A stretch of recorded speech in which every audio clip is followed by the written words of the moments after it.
I actually did this thing with my daughters. Mhm. We went into their rooms and I said, tell me your favorite toy. And one of them goes and grabs a Barbie, and the other one goes and grabs, we'd recently been to Disney, so grabs Mickey Mouse. And I went, okay, do you know there's companies behind these products? And I used that as a way to say, okay, here's Mattel. Mattel Mhm. does this, here's their structure. And we just kind of talked about a company, and they kind of had this moment where they're like, oh yeah, like they sold that. They sold that Barbie. They sold Yeah, that yeah, thing. yeah. I spent money for that thing. So they kind of got that. And then on the other side, the Disney side, same thing.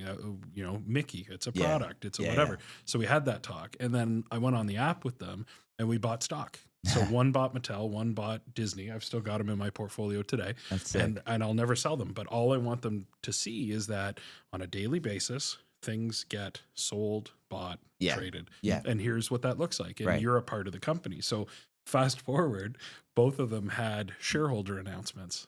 Oh, So really? we got these letters in the mail to say that there was I think it was for an AGM that was upcoming, and Yeah. if we had any whatever. So then I got to kind of reinforce it by saying like, hey, They look, feel important. Yeah. you're valid. Obviously, they're minors. I'm not letting them have Yeah. shareholder rights, Yeah, but yeah, like yeah. still to say to them like, here's how it works, This is right? your And they right. they got it. It was Yeah. a moment where they clicked and they're like, yeah, of course. That's we're buying things, they're selling things. How old are like they? so Lucy's 9 and Ella is 7. That's awesome. So man. when we That's did this awesome. like a couple years ago, and it was actually when it was right when we went to Disney.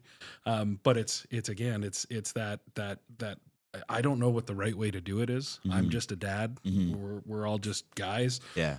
But I saw an opportunity to just be like, I Here's wonder if some their little exposure. minds are ready for Yeah. that. Like, Yeah. and Yeah. they were, right? So Yeah. sometimes you get lucky on stuff like that That's sweet, man. because there's lots of ways to teach and there's also lots of ways to learn. Like, Yeah. Thank your God channel. you didn't do it with Blockbuster. Oh, I know. Yeah, yeah, But we seriously. bought some GameStop. That's a great movie you rented. Yeah. Yeah, let's buy a stock in that. Yeah. That's Yeah. right. Yeah, I didn't take them down the crypto road yet. Like we weren't Due buying time, any due BTC or time. anything. But Yeah. so anyways, I digress. It's that. So my question for you then is, because you've obviously got a mind for this as well too. When do you think is the right age where a parent should start talking to the kids about money, about finances? As soon as they start speaking, I think as early as you were saying, try to get them more introduced to it as early as possible. Try to incentivize like games and ways that they can sort of learn, the game of business or, there's so many different like apps and like ways that you could sort of introduce it way earlier than you could before versus like having them, snore to death or whatever. I think at like 9 or 10, you can kind of like understand things and, incentivizing them to like play like I think the best one is honestly like playing like with a stock market game or something like that. Like I know like, I think it's like RBC or like a lot of the banks like have like those sort of like fun money accounts. So just like playing stock market with your kid and like it's just fake money and you guys just have a competition and it's like a month and here's the stocks you can pick, whatever, and just making it a game out of it. That's probably the only way you'll get them engaged at that age. But once they get more familiar with it, then they can actually learn it at a more sophisticated level when they're a teenager and really grasp it. And then once they're 18, I mean, they fucking hit the ground running and they're maxing out the TFSAs and they're off and running and stuff like that. So I would say like try to implement those games, try to get that like, again, just like the environment, create that environment. You don't necessarily need to sit them down and run them through everything. For sure. It's not going to work. I'll tell you that full stop. But if you can make like a game and sort of create that sort of environment of learning, like the osmosis sort of happens over time. And What do you- even saying the games, like my 14-year-old when he was like 10 or 11, like he was heavy into Roblox. Yeah. All three of my kids are into Roblox, but he's not so much anymore. Mhm. But when he was into Roblox, you could develop your own games. So when he was like 9 or 10, he was developing his own games that other players would have to pay, 50 Robux for this or 100 Robux for this. Yeah. Stuff like So that, man. instead of yeah. me having to like, because most kids nowadays are like, hey, like, can I have a $25 Robux card so I can go buy this in the game or buy that? He was creating enough income from that like he wasn't making money to put in his pocket, but he was making everything he had to go play all these other games. Yeah. Kids were paying him to play his 1 or 2 games he developed. Yeah. And he'd keep adding to them and doing other stuff for him. But it allowed him to be able to just like keep generating money to do that. So like I never had to give him, he would end up, for a birthday present or Christmas presents, he ended up with like $200 in gift cards from everybody.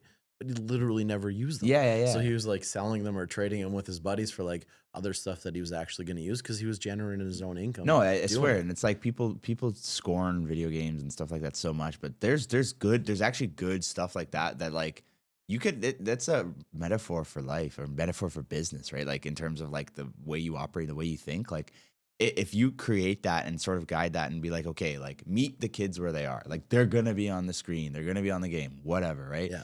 Can you slowly introduce some stuff that like could build those like habits of like buying and selling and managing and caring about their if they're up or down or left or right, like I think that's a big thing too. And I mean that's similar to like how I do my thing. Like I'm meeting people where they are in terms of like not trying to be some like boring thing. I'm trying to like do this, like have a conversation, and that's essentially the gist of all of my videos. But meet them where they are, go to the platforms where they are. The attention's there. Okay, cool. Like, how do I create content that's educational, but like is endemic to the platform? So, I think you have to gamify things to teach kids things. Sure. They're not going to listen otherwise. Yeah. Yeah. 100%. Yeah. And then you got to give them those tools as they get older too. Like I'm even thinking about like credit cards and debit cards and like because cash is almost gone away on most things, right? So you have to teach them how to like that's a real thing. But when you tap, it has a consequence. It's a balance. It's a, so it's a tricky, it's a tricky thing to teach them. But I think having the conversations is a big part of it. Yeah. You want to be really diligent, obviously, with credit and try to get them involved as early as possible to start building credit and start using credit cards, because I think there's a stigma around credit cards. Like, okay, avoid them. Like, no, you should not avoid them. You should start building credit. And credit cards are fantastic if you have good habits around them, right? Like, I think the conventional wisdom or the dad wisdom is like only use credit cards in emergencies. And I don't necessarily think that's the case that you should be. I think you should, when you first start using it slowly, right? Like a couple purchases here and there, but you want to eventually, the most optimized way is to do pretty much all of your spending through your credit card, as assuming it's all managed and it's your credit limit's high and your utilization's low, because you're getting fraud protection on that, you're getting insurance on that, you're getting points and perks on that. Like, it's a much more efficient way to spend money, assuming you're paying your credit card bill in full on time every single month, right? So I think if you can teach an 18-year-old to like use a credit card really efficiently, like it's a really powerful way to enable their spending.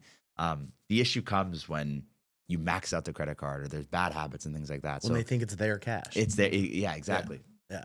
And it's like, you gotta like, okay, it like you own those purchases, but you don't own that money, if that makes sense, right? So you're gonna have to pay that back. So it is your money, but it like you have to treat it as such, right? You can't just pretend like it's you have $25,000 on a credit card. Like, for sure, that's not your $25,000, right? So the best thing they can do is continue to use it within their budget, for sure. Yeah, and absolutely. I tell people to pay it off weekly. Like, if they want their credit rating to rise as quick as possible, use it as much as possible. Yeah. Pay it off every week though. Yeah. But stay within your budget. Don't max your credit card just to try and like increase your credit rating and then, oh fuck, I can't pay it at the end of the month. You know what exactly. I mean? Pay it weekly so that you're still on your budget. Totally. Yeah. Weekly buy 2 times a month, or even the statement date. Like, you can do that. Like, you can set up automatic payments for your credit card that like it'll just pull from your checking account. You don't even have to, like, everything's automated for me. I'm a big automation guy with finance. So like, it just pulls the things, payment, thank you for the whatever. And I don't have to, remember to pay. It's just getting done.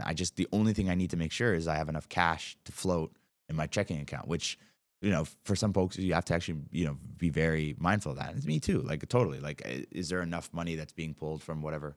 And I think it's a good system to keep in mind. But in general, like, credit gets a bad rep, but it's because if you're not taught how to use it, then like, a lot of people are in the wrong mindset, right? Like, they'll have a $1,500 credit card bill, and sure, like their credit limit is $10,000.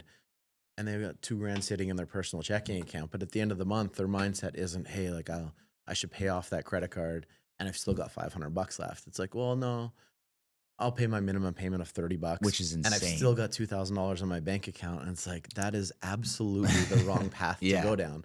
Like, look at this as the proper path and the long-term goal here. Yeah. Okay, well, I've got $2,000 in my bank account. I'm just going to pay $30 to keep my $2,000. No. It's exactly. And I learned when I was like, 21, or I was a few years in the, like, I was like, oh, like you can have a credit card and you don't have to pay interest. Like, yeah, like you can have a credit card and never pay interest a day in your life, because if you just pay them back on time, it costs you no money.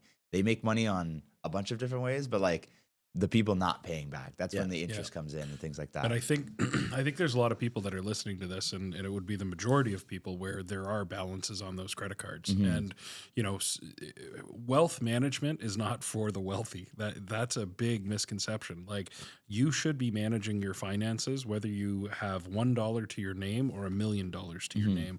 And when the debt starts to accumulate, when you do have the maxed out credit cards, because we've all had these conversations with our peers, what you have to do is you got to figure out, what are you spending, what are you making, reduce what you're spending, increase what you're making. Yeah. It's that simple. Yeah. It's hard, it's not easy, but it is simple. Yeah. So, you know, do that worksheet. If you're listening right now, line up everything you pay out every month, every single expense you have. Put that piece of paper aside. Get a second piece of paper and list all the income that you have. That is the start of a financial plan. It has to be. I always do that. Like, I'm a big like write. Like, don't type it. Like, write physically, pen and paper. Just feels different, and you know, feel like at a more emotional level of like everything that you're listing out. You know. Yep. And then you know what your ins and your outs are every month.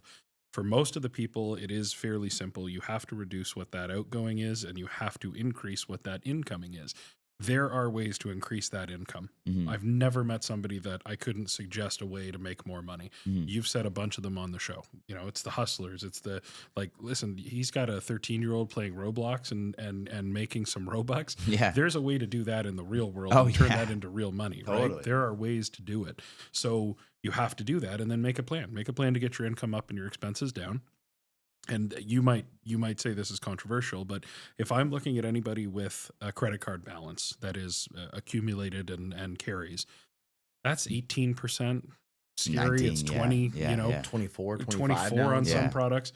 There is no investment vehicle that I know of that's reliable No, I'd agree with that. that is going to exceed 20% interest Forever. forever. Yeah. So there is no investment. There is no now, investment now. all you have to do, get the income up, pay the debt down, Yeah. get the credit cards to zero, and then roll into investing. I know people that are taking, you know, $200, $300 a month, and they're putting that into, you know, let's say it's a stock account. They're using Wealthsimple. Let's use that as an example. And they're buying stocks and they're trading stocks and they're whatever. They could be taking that same money and saving themselves 20% interest over on the debit. So stop fucking around with the investing and the risky stuff.